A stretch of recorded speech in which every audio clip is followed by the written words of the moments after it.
People often ask me about our travels around the world and how is it that we can go to a place like China or Uganda or India or Cuba when these places are so incredibly different. What that question really reflects is how do we do missions? How do we as Christians living in one culture transfer ourselves over into an incredibly different culture? And that takes a lot of work. It takes a lot of reading and research and listening and prayer, because it's not easy to go from one culture to another. I have always thought that the basic way we do our work is to remember what the Apostle Paul wrote when he talked about his own journeys outside of his own tradition and culture and going out into different cultures. He wrote this. He said, "To the Jews, I became a Jew in order to win Jews. And to those under the law, I became as one under the law," meaning even within Judaism, there were some people that lived a more restricted life with more rules than other groups, and he adapted to those particular subsets. To those outside the law, I became as one outside the law, referring to the law of God, those who lived by the commandments and those who did not. And then he goes on, he says, "To the weak, I became weak, that I might win the weak." This has been particularly helpful for me, because many decades ago, I started to figure out how could we reach mothers in a way that would effectively bring them to a place where they would choose life. And my approach was this very verse: become like them, think like them, learn their language, learn their experiences, learn everything that's going on in their life, so that you'll know how, through your spirit of sympathy, to do for them what you would want someone to do for you, which is the golden rule. To the weak, become weak. To those who are in an unplanned pregnancy, become like one in an unplanned pregnancy. This gives you key insight into what would be most helpful. Now we're extrapolating that concept to many parts of the world. And particularly right now, we're trying to gear up to get more and more involved in the country of India. Let me tell you a few things about India that I just pulled up. It's a land of 1.4 billion people now, so I do believe there are more people in India now than in China, which has traditionally been the country with the most people. It's got 4,635 different people groups within that one country. So just going to India doesn't mean anything. It's what state are you going in India, and what part of each of those states or territories are you dealing with? They're infinitely complex. There are over 200 different languages in India. So fortunately, most of the people in India speak either English, Hindi, or Bengali. And so you want to start with the major languages and then work down to the minor ones. And so as we go into teaching in India, we've got to create documents and training materials in different languages. There are different people groups, as I mentioned. There's also the caste system that overlays everything within India. The caste system is central to the religion of Hinduism. And therefore, even though it's against the law to discriminate against people with the caste system, it's forbidden by their constitution.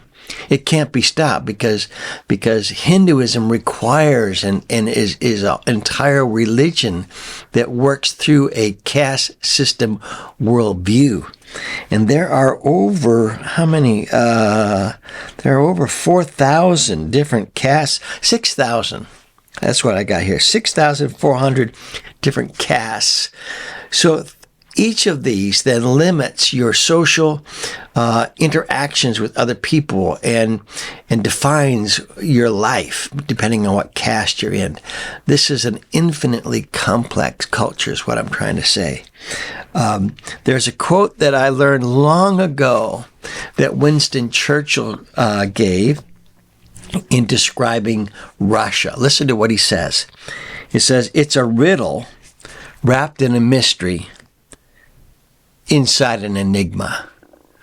Now, having worked in China, I always felt that Winston Churchill was way off. I've been to Russia, and I've been to China. And China seems to me a lot more complex than Russia. But Mark Nicholson is now leading a lot of our efforts in India.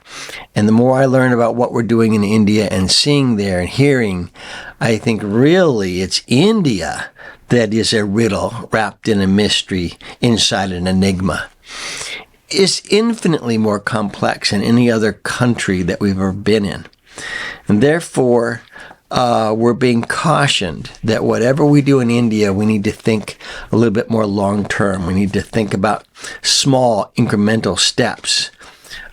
Maybe we'll see some breakthroughs and maybe we won't, but we know that going in, that we're up against a genuine stronghold when it comes to abortion, infanticide, and gendercide. Made much more difficult because there's so many different pockets of different cultures and complexities and religions and people groups and ethnic warfares and tribalism within the country. On the positive side, however, we have some incredible examples of how God has used everyday, ordinary people and given them extraordinary giftedness, insight, wisdom, endurance.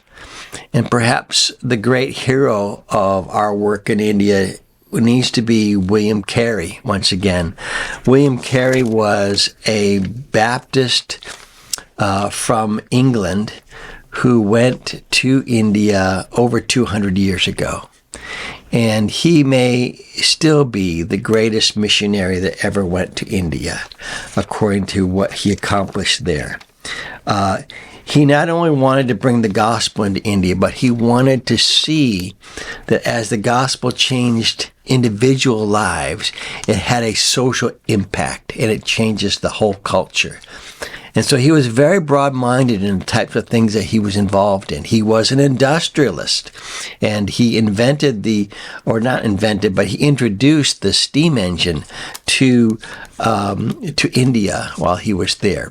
He also built a factory in which they produced the first indigenous paper that was then used for printing and publishing in India. He also then set up the first printing and publishing of books and using modern scientific publishing methods in India. He introduced astronomy into the academic circles in order to counter the worldview of astrology, which is much more religious in nature. But with astronomy, you have a God that is a God of order, where things can be measured and things can be planned. So it's a worldview-changing moment.